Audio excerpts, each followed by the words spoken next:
Hello दोस्तों, मैं आज आप लोगों के सामने थर्ड सेमेस्टर बीकॉम एसईपी की पुस्तक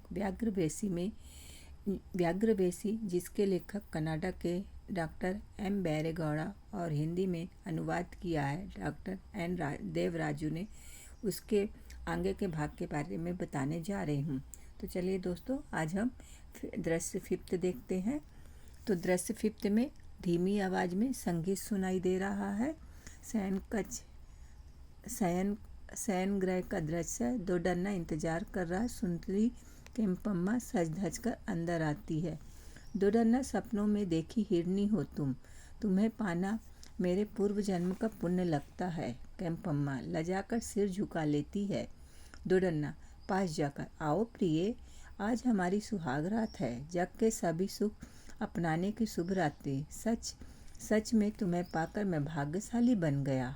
केम्पम्मा सिर झुकाए ही, नहीं स्वामी, मुरझाई लता में प्राण भरने वाले आप जादूगर हैं। आप विशाल हृदय, आपके उदात्त चरित्र, आपके मानवीय स्पर्श ने मुझे अवाक कर दिया है। दुरन्ना, ओह, मेरी इस तोती को बात करना भी आता है।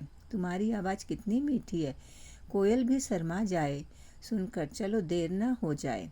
केम्पम्मा, स्वामी, मुझे संदेह है कि मुझसे शादी करना आपके मन की दया है या प्रेम। क्या आप इसका प्रयोजन बताएंगे? दो डन्ना, प्रिय, तुमसे शादी करने का संदर्भ ही ऐसा था कि तुम प्रश्न कर रही हो। ईमानदारी से कहता हूँ, तुम्हारे भाई ने मुझसे कभी कहा नहीं था कि मेरी एक बहन भी है। तुमने पूछा इसलिए बता रहा हूँ। एक हद तक मुझे तुम्हारे ऊपर दया ही थी, लेकिन जब मैंने तुम्हें देखा तो मैं मोहित हो गया। सच कहता हूँ कि तुम्हें देखते ही मैंने दिल से अपना मान लिया। मैंने सोचा इसे पाऊंगा तो मेरा जन्म सार्थक हो जाएगा। केम्पम्मा, नहीं स्वामी, इस मिट्टी की स्त्रियां स्वाभिमानी होती हैं। इसी गुण से मैंने आपसे प्रश्न करने की चेष्टा की। आप अन्यथा ना लें। दुडन्ना, नहीं, तुम गलत नहीं हो। ऐसी सोच सभी लड़कियों की हो जाए तो हमारा देश कितना सुंदर हो जाएगा। केम्पम्मा, स्वामी, आप अपनी बड़ी जिम्मेदारी के बीच मुझे मत भूलना। आपके सभी कार्यों में मैं आंख बनकर, बुद्धि बनकर मार्ग बनने की कोशिश करूंगी। दो डन्ना, कितने उच्च विचार है तुम्हारे। पति पत्नी का रिश्ता ऐसा रिश्ता जिसमें खून एक हो जाता है, सिर्फ तन की भूख मिटाने के लिए नहीं, बल्कि मन को भी मनभावन लगाव भी होता है। अब तुम्हारे सुखद मिलन का समय है। केम्पम्मा, ओह, सुनकर मन आनंदित हो रहा है। मेरा भाग्य असीमित है। एक अलौकिक पुरुष मणि मेरे वश में है। यह सपना तो नहीं। दुडन्ना, बिना सपनों वाला मन भी मन होता है क्या? इस बुद्धि की वृद्धि के लिए सपने की जरूरत होती है।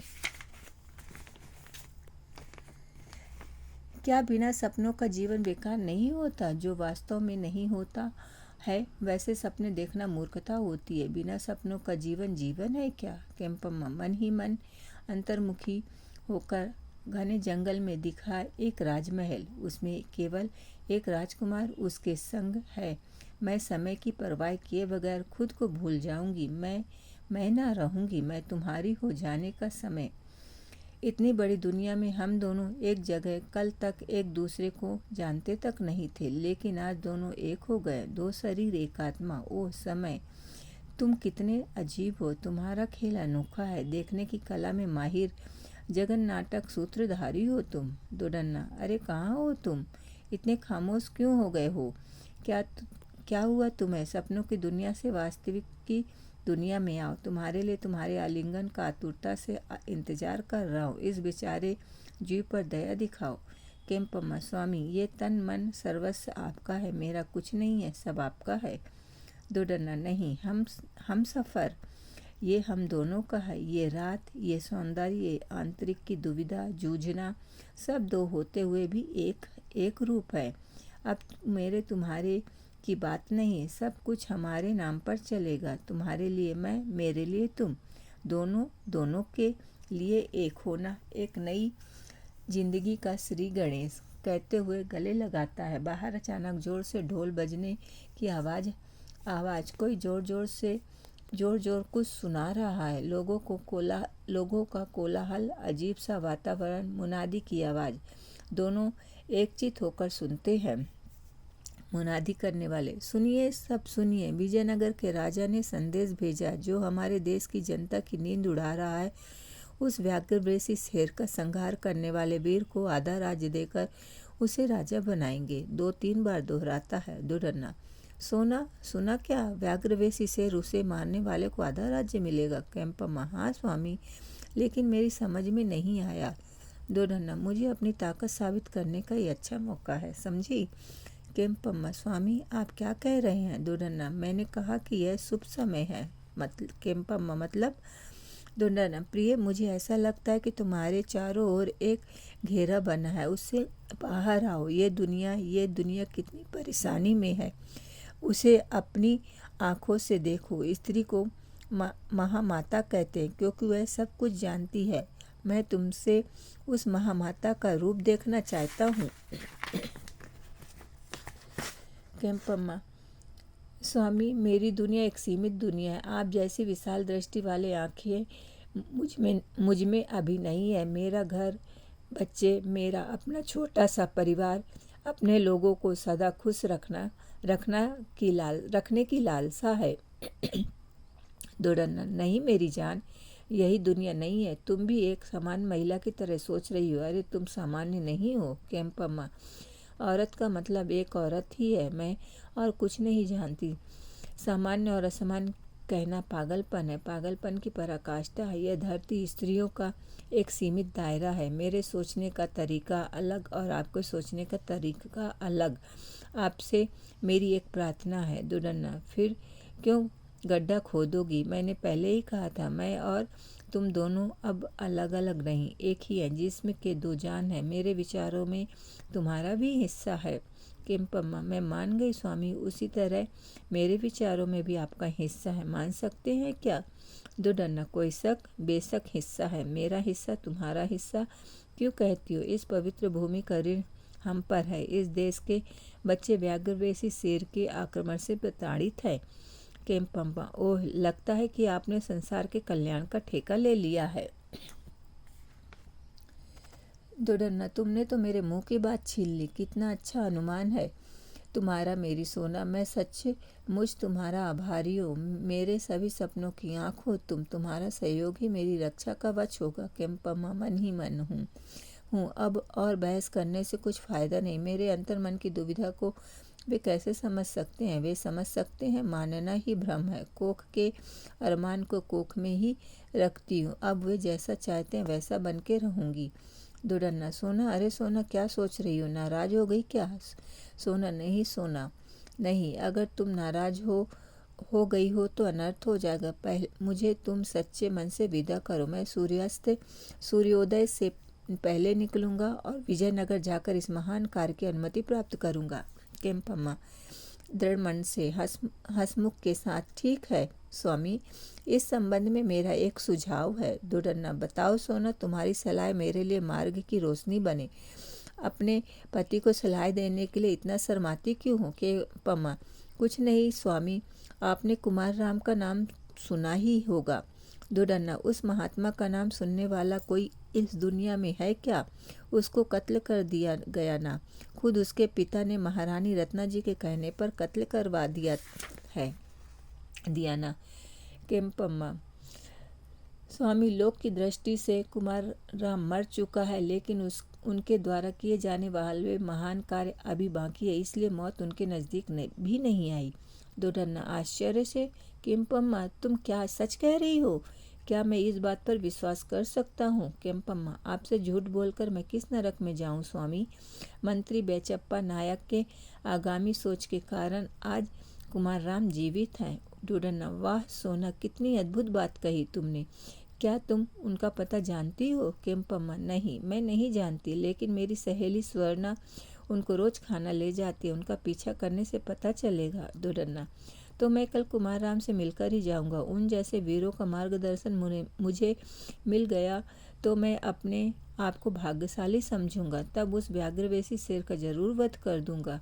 नाद इंतजार किया दोडन्ना सूरज की किरणों का, याद कर सूरज की रोशनी का, किया नहीं आंखें बंद रात भर। पूरी रात ऐसी थी स्थिति, ना वह बैठ सका ना खड़ा, चंचलता की उथल पुथल थी उसकी। तो यहाँ तक दोस्तों 5th सीन था। अब हम आगे से 6th सीन दृश्य में चलते हैं। इनकी आंखों में भरा है व्याघ्रवेशी शेर, उस पर उस लड़की की आंखों में है गहरी नींद, वही माया की नींद, मोह की नींद। दोडन्ना केम्पम्मा सो रही है, प्रातःकाल का समय है, वह सारी रात सोया ही नहीं था। सोना जागो मेरी सोना, और कितना सोगी सोना, जाग जाओ, मुझे विदा करो, कुमार राम से मिलने जा रहा हूँ। केम्पम्मा ये क्या बचपना है, चुप रहिए ना।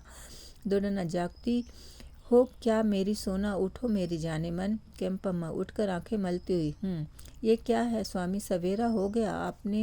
आप अपने आप रोकने की ताकत होती तो मैं उस सूरज को ही रोक देती, अंधेरे गर्भ में रहने वाला भूण की तरह सुला देती। दोडन्ना नहीं सोना, कर्तव्य मुझे बुला रहा है, सच्चाई को